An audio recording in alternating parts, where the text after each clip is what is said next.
We do want to become a more confident person, but I believe the most confidence comes from serving others. Here's one of the things about ego. The more you make it about others, the greater you'll become in the minds of others. In servant leadership, we talk a lot about how can we become helpful and useful to other people. The deepest level of that mindset is simply, what does love require?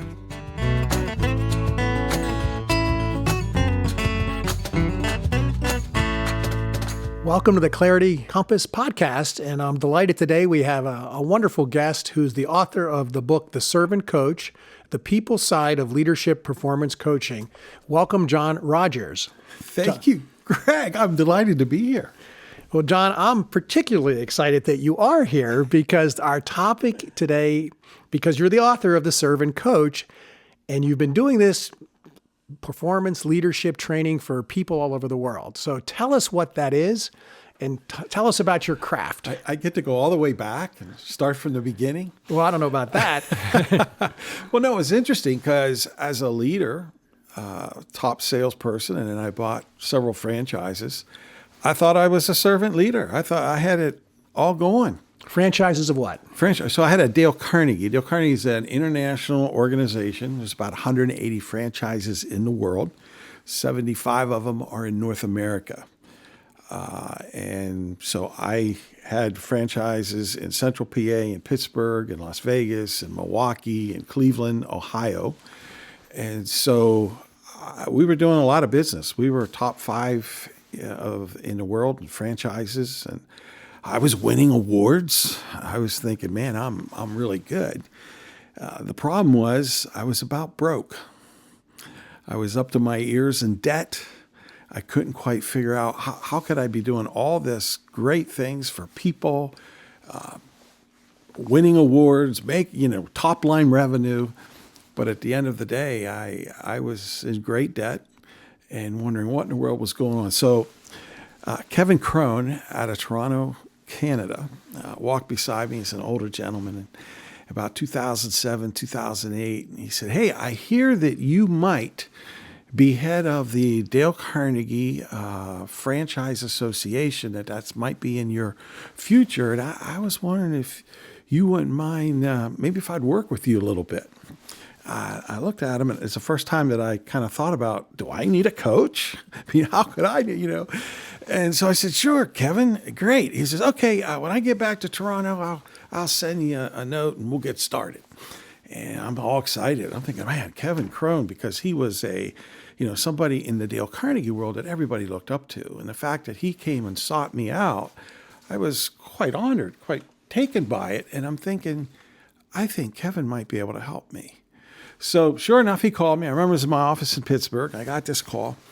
And he goes, "Hey, John, if you could just help me out, could you send me over your vision statement?" I go, "Oh, yeah, I'll have that to you in a few minutes." And I'm thinking, man, is he going to be blown away? Because, man, vision, wait till he hears my vision. I'm going to be the #1 Dale Carnegie franchise on planet Earth. He's probably I don't even know how he's going to be able to get over reading my vision of my organization. So at that time, we faxed it or whatever we had to do. And I kind of waited, kind of smug in my office. And sure enough, my assistant came in and said, "Kevin Crone's on line 2. "Thank you. Hey, Kevin, how you doing? Did you get my..." And I heard this, yeah. "John, are you in kindergarten?" And I was shocked. He goes, "What I'd like to challenge you to do is the vision statement that you send me, send it to your top 5 customers and tell me how excited they are about your vision." And that was my opening to understanding that I'd made everything about me. And what I was going to learn, and it was going to be one of the hardest lessons that I learned because I was fighting it all the time because I believed that wasn't me. But yet everything I produced, it was about me. And if people could just be like me, then there could be greater success. After all, I was one of the top Dale Carnegie salespeople in the world. So just follow what I did, and man, we ought to have an organization that's just flying. And then I came across that we got to make this mental shift from the me to we world. How did he coach you through that transformation? Well, because he made me realize that I wasn't going to make any money if I just continued to make my business about me, because it wasn't about me. I had to make it about others. And that's where the transformation began to take place as early as 2007 and 2008. And please understand, I'm almost somewhat embarrassed that it has taken me that long. Here I am running one of the top Dale Carnegie franchises in the world. And I thought I understood servant leadership, and I had no clue. So the transformation that I began when I started back in 2007, 2008 was the beginning of my first book that I had the opportunity to write, Becoming a Servant Leader, in 2017, because you're never there. It's work every day. And the idea, the concept, Greg, is it's lenses. You have to look through a different set of lenses. So every morning when I wake up and whenever I'm ready to be engaged, I got to find my servant lenses, and I got to intentionally, purposefully put them on. Because when I put on my servant lenses, I see everything different. Take any topic in leadership. One of my favorite ones is this whole concept of delegation. A lot of the leaders that I work with, I ask them about delegation. They go, oh, well, it's going to save me some time. And it's not about you. Delegation is about building and helping others. Has nothing to do. And on the back end, it just so happens that others will be able to do the kinds of things that you maybe are doing because you like them and are really good at them. But that doesn't mean that you should be doing them. So we got to learn how to delegate. But delegation is a concept that we do to develop people. It's about others. It's not about me. You take the whole thing about time management. Time management is not to help me. Time management is so that I have more time to be helpful and useful to others. That's what happens when you put on your servant lenses. Without them, I'm just trying to get time so I have less things to do and get home early. And no, put on your servant lenses and realize, no, I need to manage my time better so I can be a better help and use to other people. So it's an other focused. And then it hit me, Greg. I've been teaching the Dale Carnegie Human Relation Principles since I was 28. You were raised by your dad. I was raised by my dad, who was a Dale Carnegie trainer, so I was a Carnegie kid. Your siblings are Carnegie family. We're a Carnegie family. And I realized that all the 30 principles from how to win friends and influence people were nothing more than keys to help people learn how to be focused about others. You think of, become genuinely interested in other people. That's principle 4. When Dale Carnegie was being interviewed by somebody like you at whatever point, they asked him, Mr. Carnegie, we got a few minutes left. If you have all these 30 principles you have, if you only had one, which one would you take? Without a moment's hesitation, he said, principle 4, become genuinely interested in others. Servant. That's the mindset. So the mindset I had to learn was that it wasn't about me. And that was so hard because we naturally make it about us. And so what gets in the way of the servant mindset? It's our own ego. And we all have it. We all fight it. Every day we get up. That's why I mentally think about put on my servant lenses, because that's a reminder. My wife, Colleen, reminds me often when I'm a little out of kilter, I get a little high on my horse or whatever, that it's really not about me. I really want to make it so that it's about others. And so I started really studying this concept of servant leadership. I started reading books and biographies and talking to people and interviewing people and interesting class members that I would have. And even in 2008, I started my first coaching assignment with the idea of, I'm going to help this executive because he has a need. But in the process, I was going to teach myself through him how to really become a servant leader. So it's really through coaching that it impacted me, that I'm allowed to get further down the road on this idea of becoming a servant leader. But it's one of the hardest things that anybody does, but the results are just overwhelming. In every situation you get, scientifically, all the studies and case studies that have been done, yeah, you can get some short-term results with fire and brimstone and fear. People get on there and they, oh yeah, get that done. And there's a time and a place, but if that becomes the core, the heart, the mindset of who you are, it's all about short-term, not long-term impact. And the stress, that's the one thing that I studied so much. And one of the things that, again, I don't know how much time we'll have, but in profiling, I was able to actually find a firm that had an assessment that would look into the 10 workplace stressors that people have. Guess who was the most stressed people that I worked with? Were the driver, were the fear type leader. They had more stress because they always had to show up every day and find a new way to scare people into performance rather than having, influence. See, the key is influence.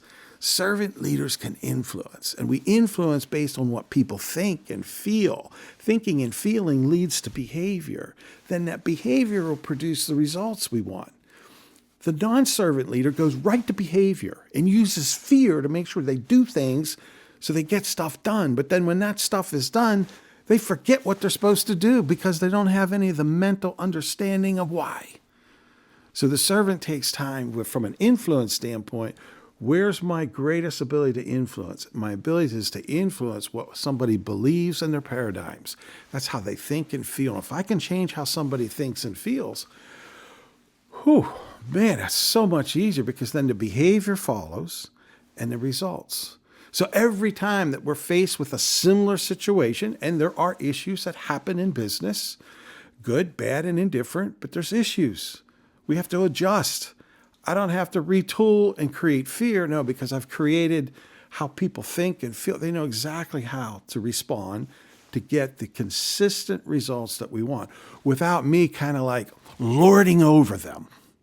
And it's another one of my concepts that I have is how do we learn to power under, not lord over? Powering under allows them, we are unleashing their abilities, unleashing their talents. And let's just get out of the way.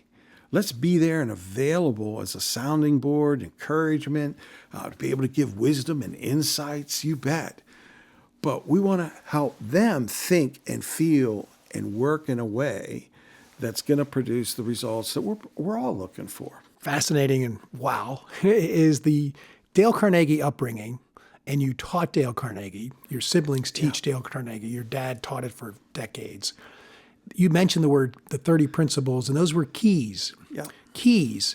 And I'm thinking, the keys unlock things. Mm-hmm. And here you are in 2007, 2008. This guy from Canada named Kevin comes into your life. What was the flip of the script? Or do you need the keys before you can actually absorb the servant leadership mindset, to put the eyeglasses on to see and continually see clearer based on that flip of the script? But your script was so well written to be open to it. I didn't have as the perspective.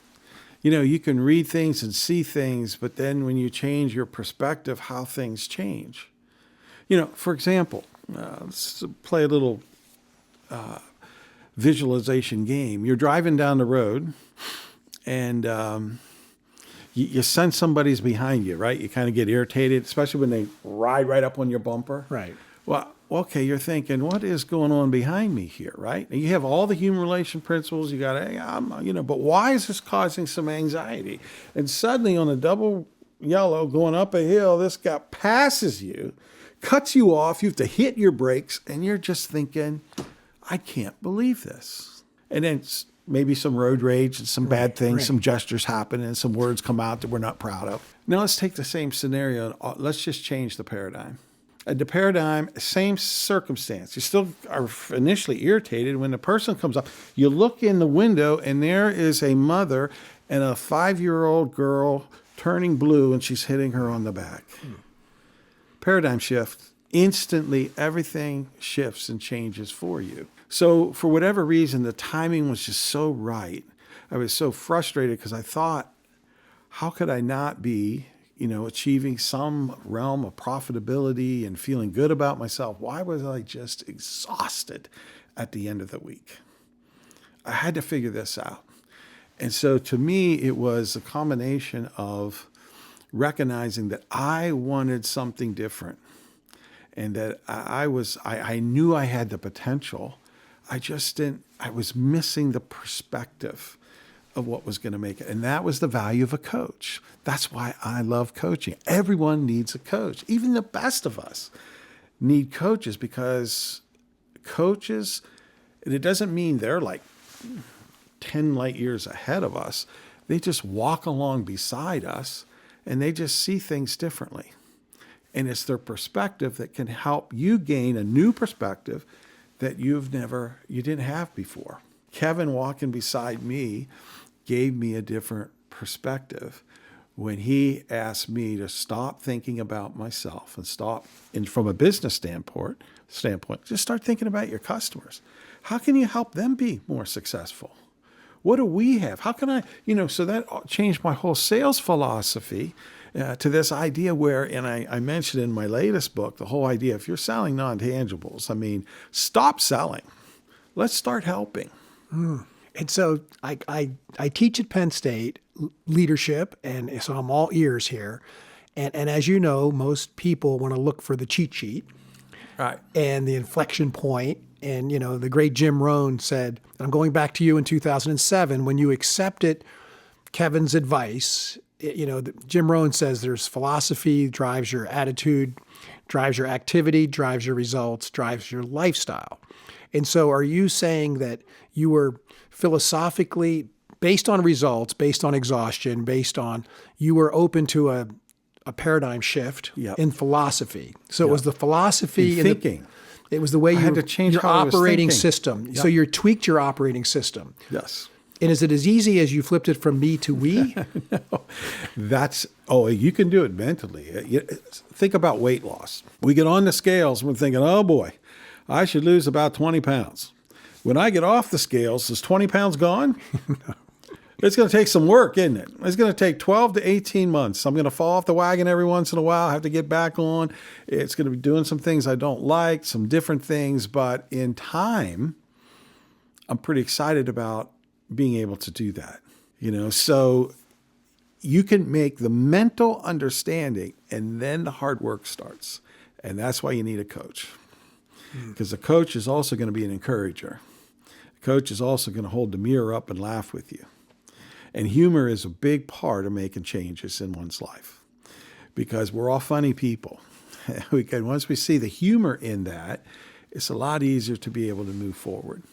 But I had another mentor too. Kevin was my business mentor, but my life mentor was a gentleman here in the area. Unfortunately, in this past year, we lost him. He passed away way too early. Rod Bartell.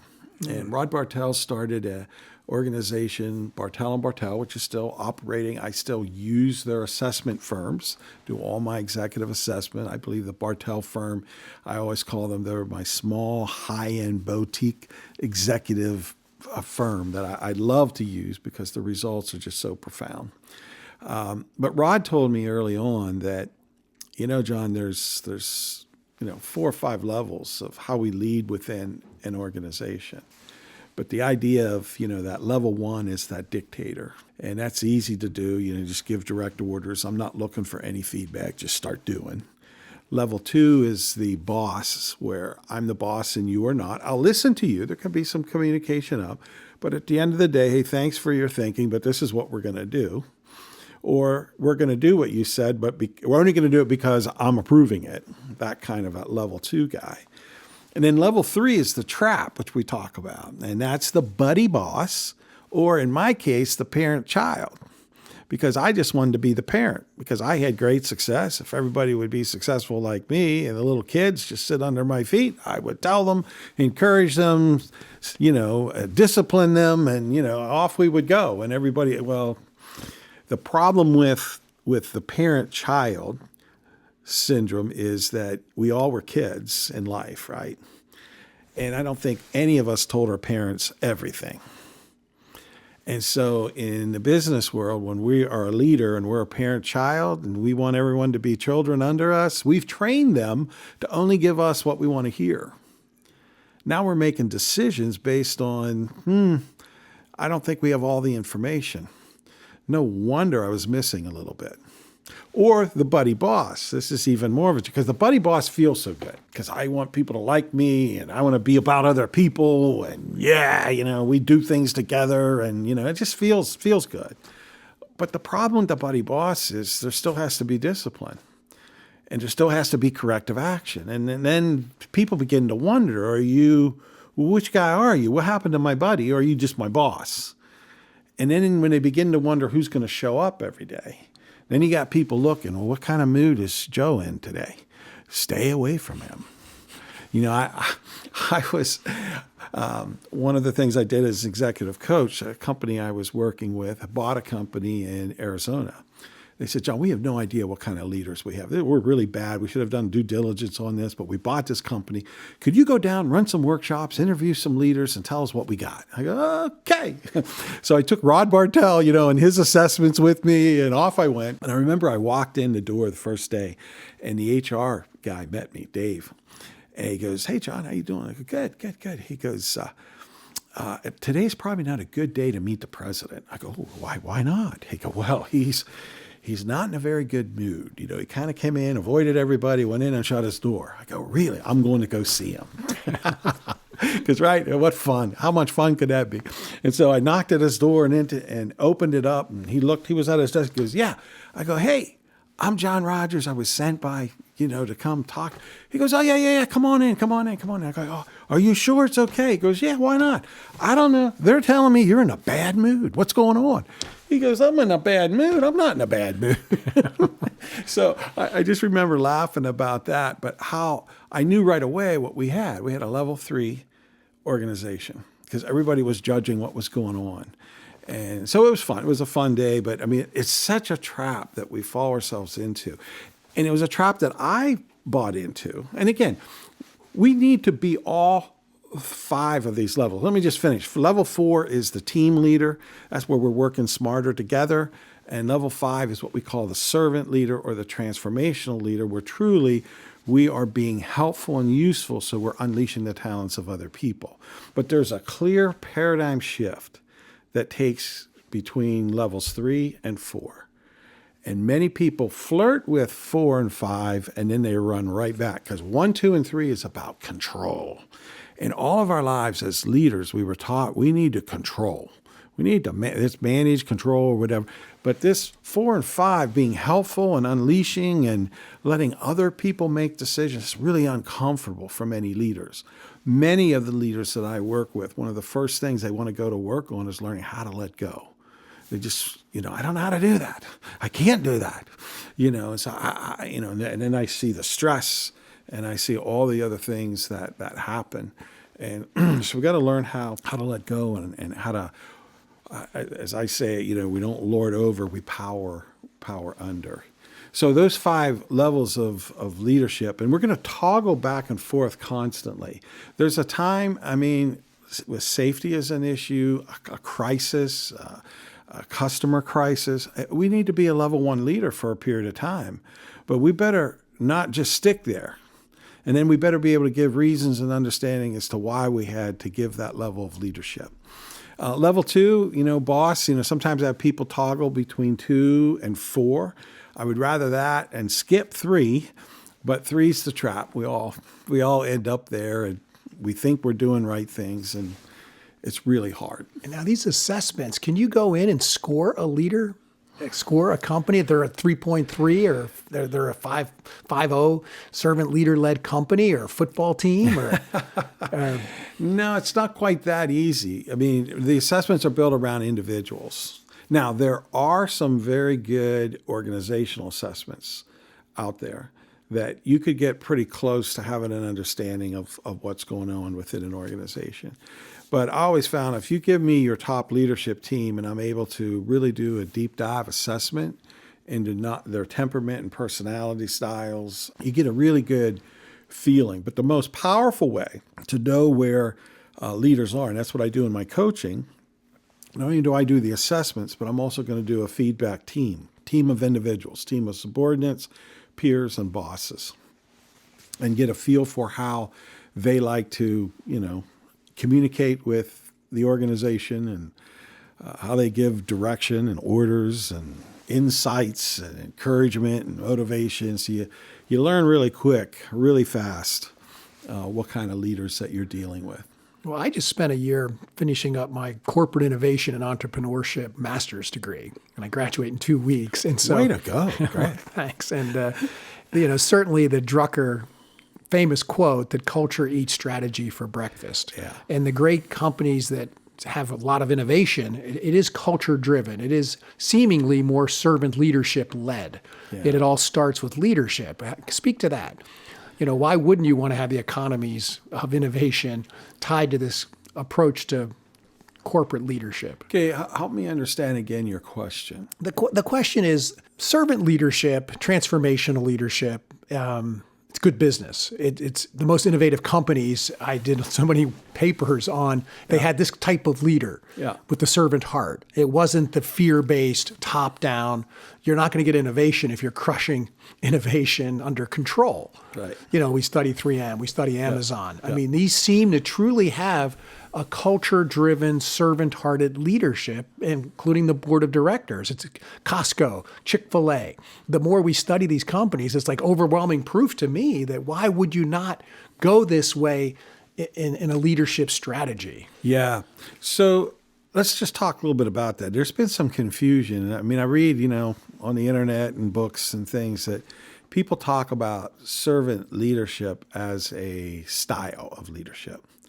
And I understand what they're saying. I get that, so don't misunderstand that. But one of the things that I would like to do is I'd like to change some things from not making servant leadership a style, rather that servant leadership becomes the core or the heart or the mindset, and it can help any style of a leader.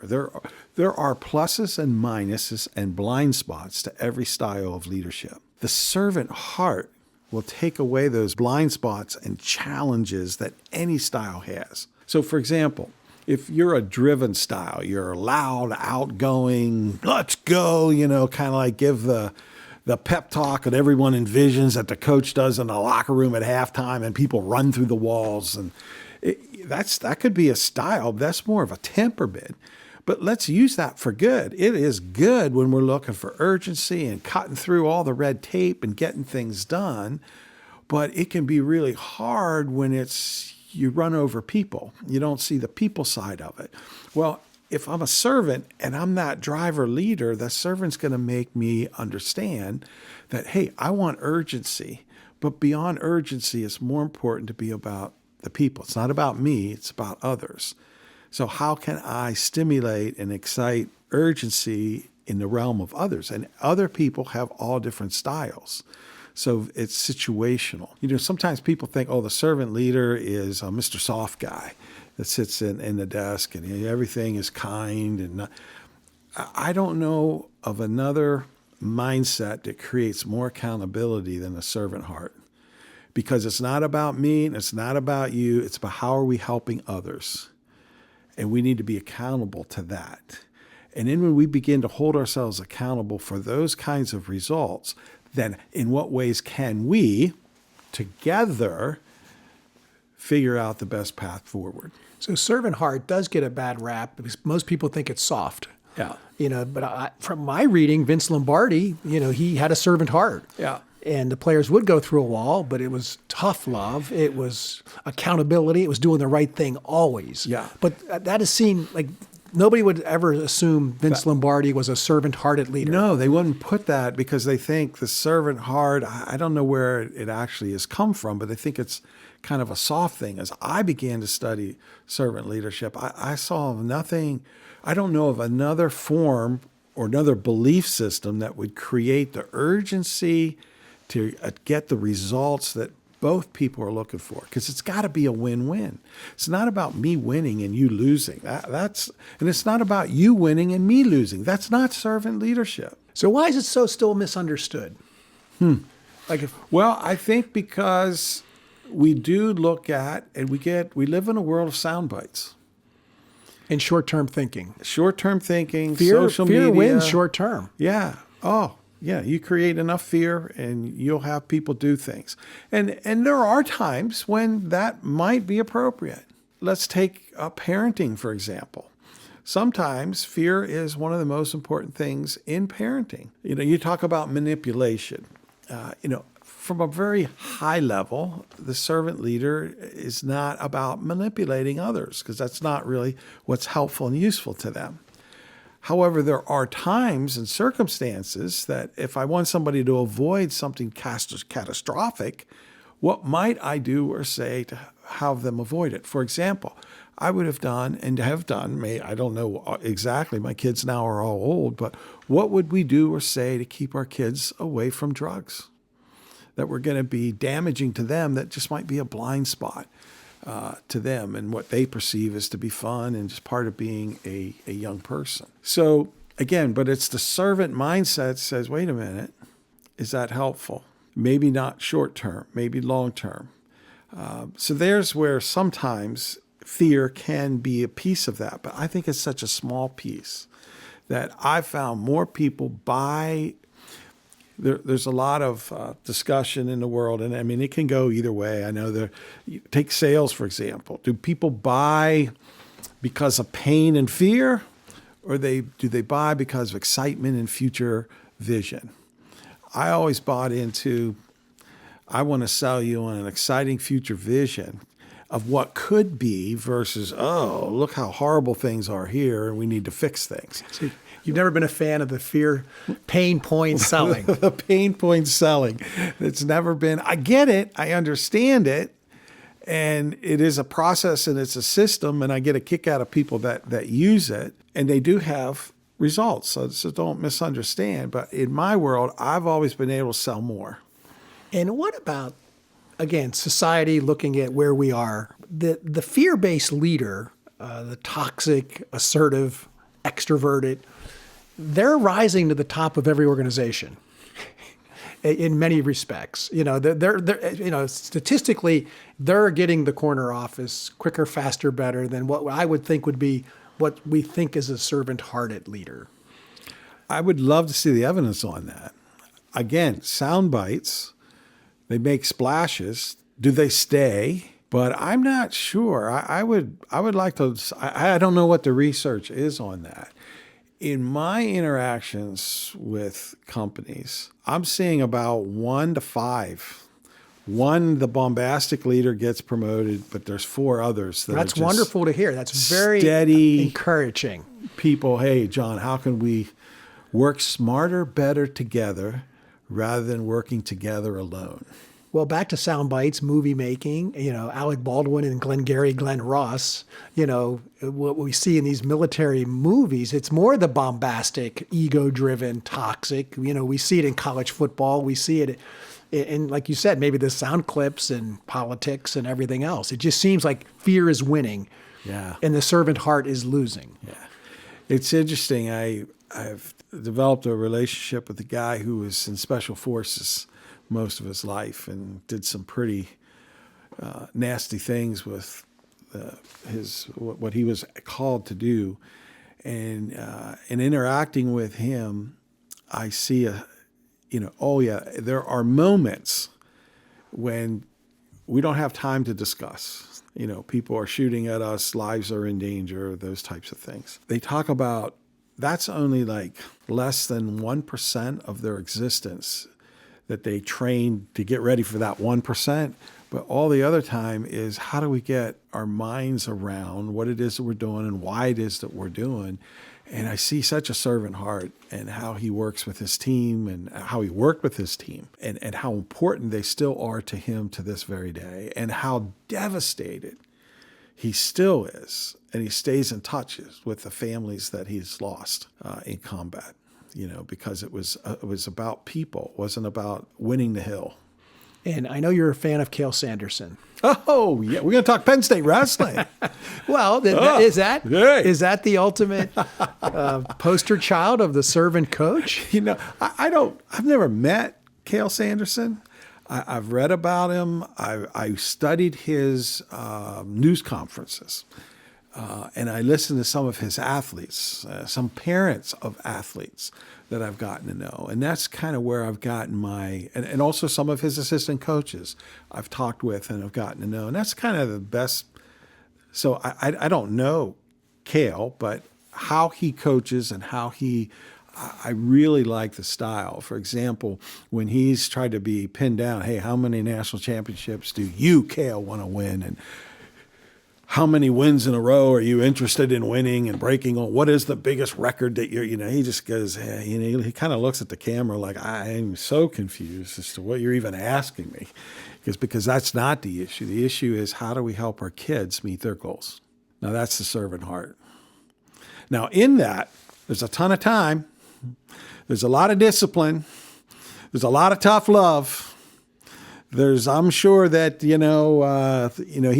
he talks about, he gives people or his athletes opportunities. But if they choose not to take advantage of those opportunities, I know there are conversations and there are decisions that are made. I'm sure of it. But at the same time, Cale's not driven by his wins. He doesn't look at them that what he has won and lost. Now, I don't know, maybe at home he's got a place where he's won. But certainly what I admire about him is the idea that it's not about his. It's about helping each individual kid that he recruits and comes to Penn State. How do I help them achieve their goals? So he has to help formulate those goals, and then he gives the pathway. Okay, and we're kind of wrapping up here, and I coach 19, 20-year-old students here at Penn State. Yeah. And good luck with that. Well, my thesis is they've come into my class. It's an entrepreneurial leadership class. And so I'm teaching servant leadership, servant heart. I'm also attempting to teach kind of clarity and find their pathway and see their North Star. And I found they have been optimized in their upbringing. They've been optimized to win and to get into the school of their choice, to make the travel soccer team. And so they come into the class and I'm teaching them about risk, fail fast, fail forward, the iterative process, be vulnerable, sure, minimal viable product, all the kind of the entrepreneurial toolbox stuff. And I've identified that teaching entrepreneurship, you have to be in love with solving a problem, for others. So I get into some good challenging debates because they've been raised to be me people. It's about me. And they actually try to defend that ego is important. That's how they've won in their world. It's a crush. Is to, the frenemy who's the teammate, only one of us are going to get to states and I'm going to step over that kid to get to states for the swim team, and so they've kind of been hardwired, fear-based, and I'm coming in there kind of flipping the script or attempting to do everything you just talked about wonderfully for 45 minutes. How do you get through to say this is the better mindset? This is the better operating system. And it can change everything like it did from you, economics of love and servant over meanness. So I'm always looking for the bumper sticker, how to help flip the script, flip the coin. So a couple of things. One, we want confidence. We do want to become a more confident person, but I believe the most confidence comes from serving others. Here's one of the things about ego. The more you make it about others, the greater you'll become in the minds of others. The more you make it about others, the greater you become in the minds of others. And that's one of the hard things, to make it about other people. Let me give you another Cale little quote, just something recent I just picked up. I'm sorry, I don't know if I read it, it was a text, or I saw, but he was talking about fear and being competitive. Being competitive is a blessing and a curse, according to Cale Sanderson, and I agree with him. It's a blessing. Well, first of all, it's a curse because it can create fear, which holds us back from performing.